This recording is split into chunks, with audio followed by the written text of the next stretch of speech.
I was wondering if you would mind filling in the blank for us. This inauguration has me feeling very hopeful for our children, for their future. Can I do 2 more words? It has me feeling cheated, sad. Word by word, this inauguration makes me feel blank. Voters are filling in how they feel This is a hard question. ahead of the inauguration. This inauguration has me feeling played. Steps away from where President-elect Trump will stand. The changing of the guard after 8 years.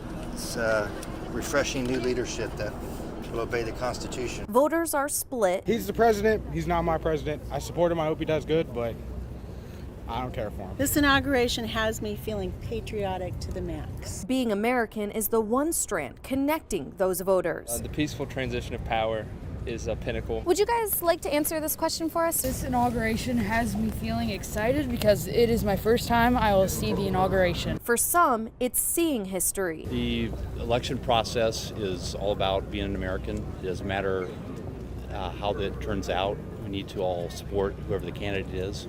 They won the election through the process. For others, it's moving history forward. For me, I feel like every time the country has made a progression towards progress and actually fulfilling its values, there is a backlash. And I think this is part of that backlash.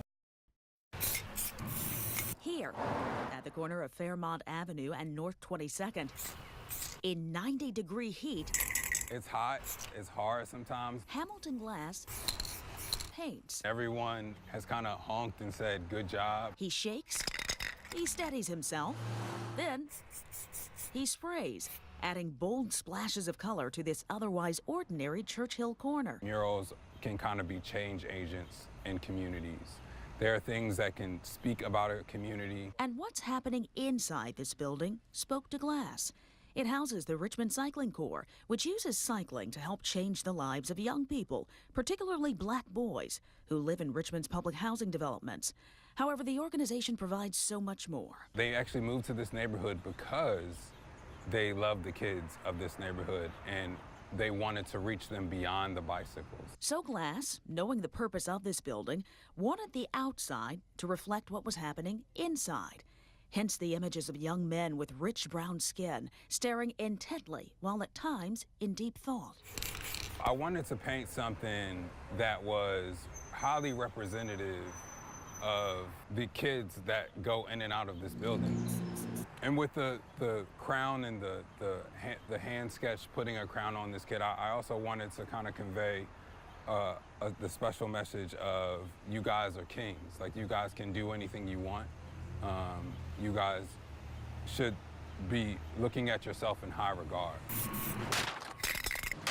It's a mural with a message of thinking highly, not only for kids in this program, but for anyone who sees it. It's easier than I thought it was going to be. As for the messenger who diligently braved the heat and the height, I shouldn't have said that. It's honestly just a labor of love. It's something that I love doing. I love connecting communities. It's something that really, I think, is an asset to a community beyond just a pretty picture.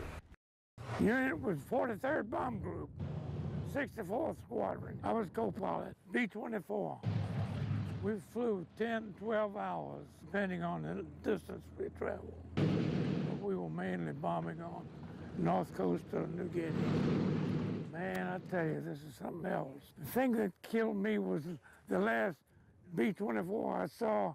Oh, it's been 8 or 10 years. They had altered the fuselage and put passenger windows. It ruined it. This was like it. That was this. I was looking at those wheels. Look at the size of that baby. That's what killed us. Tore that wheel off, tore the strut out. And then the wings were flat on the ground. We had a blowout. A big tire blew out on takeoff, doing 100 miles an hour. Pulled the wheels right off of it, and we slid on the belly, right on. Lost the tail gunner. He was in the bomb bay, riding in the bomb bay. Plane caught fire, bombs exploded, and everyone scattered. This was the life I knew. It's a real education to see the plane again, to see a copy in such good condition. Thank you so much, sir. Thank you. Thank you for your service. You got a good handshake on you. Thank you. I'm still vile.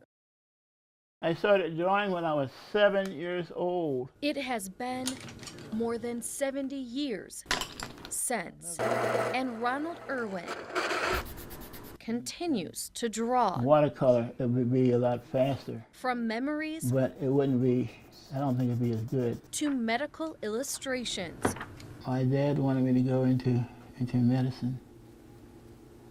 And at that time I was applying to go in. They weren't accepting any people of color into the School of Medicine. But that did not stop him. I'm gonna be the best I can be. And he was being published in countless textbooks. I don't know, a lot of them. Similar books were studied by paramedics like Colin McCann. I met him back in March. While doing community paramedicine, checking on neighbors like Ron. We go out into the field and we discuss with the citizens ways to correct issues that they're having. When he wasn't able to correct Ron's medical issue, he reached out to NBC 12 for help. If he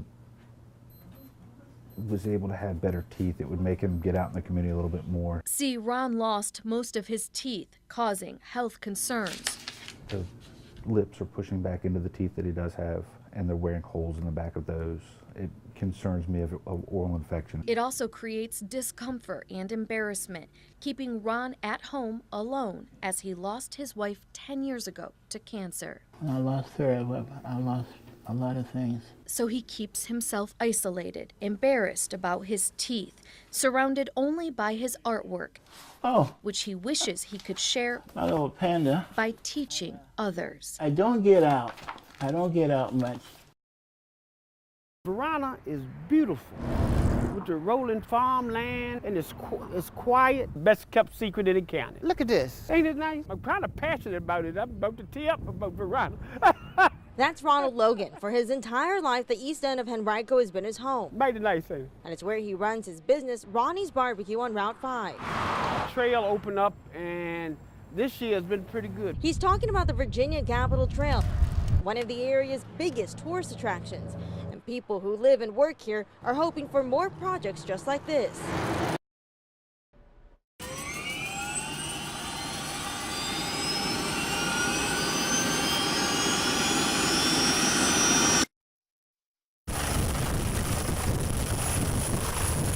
It's takeoff when time is of the essence. We fly 501 during the day, which is a 500-foot ceiling, 1 mile visibility. Our team joining Sergeant Pilot Sean Rivard of Virginia State Police. Rivard's adrenaline still fresh from pulling 3 people from the water. They were on a piece of equipment that actually sank, and they were stuck out there at least 12 hours. Rivard piloted the mission above the Pamunkey River, a Dominion crew beneath high-voltage power lines. We ended up hovering down underneath the power lines, and I pulled all the people in the back of the helicopter one by one. It could have ended in disaster, but they're prepared for peril as they fly hundreds of feet high. At Medflight's base in Chesterfield, paramedic Donnie Hall takes us inside the latest addition to the fleet. It's an Airbus chopper, where he tells us how often operations happen in the air. The closest to an operation we do is what we call a crike. It's when we put an airway into the throat. And that's a last case scenario for us. The challenge is to stabilize patients before takeoff, but landing always poses potential problems. We're flying above our TV tower, but small cell phone towers can be close to landing sites, often with no lights at night. Then there's precision landing hundreds of feet high at VCU's Level 1 Trauma Center. So we're coming in for a landing right now, and this is actually one of the more difficult parts of the flight, landing on the helipad, because of the winds that develop around these altitudes. Winds whip around the buildings and can make for turbulence as we're coming for a landing. As we touch down, Rivard explains what happens next. And here we are. We are at VCU. Beautiful. So generally, you know, the paramedics would meet us up here with the security guard. Right. And then we would go down, we're at basically, I think, the 11th or 12th floor. We'd take the elevator down, and it brings us right to the trauma room. But children taken from wreckage scenes are the biggest challenges for Medflight. A young girl from Goochland stays in this team's memories. Everybody thought she wasn't going to make it. She was in a bad crash off Interstate 295, and it was just one of those where, you know, we're going to do the best we can, but she's not going to make it. And several months later, she recovered almost 100%, and we actually met her at VCU Trauma Center. The team say it's not the breathtaking views or the feeling of freedom from above that sends them into the sky. It's giving those a fighting chance with a flight from the worst wrecks or disasters imaginable. That's why I come out and do this job every day, is because of that right there. Above Richmond, Mike Valerio, NBC 12. The massive plume of smoke could be seen from miles away. Whoa. That small explosion all the more ominous given reports that someone was home when the fire started. What we're thankful for is no one was hurt or seriously injured. Did you lock the car back? Yeah. Our crews rushing toward the blaze as firefighters raced against the clock. Dominion Power on scene tackling any electrical hazards. These guys did a great job.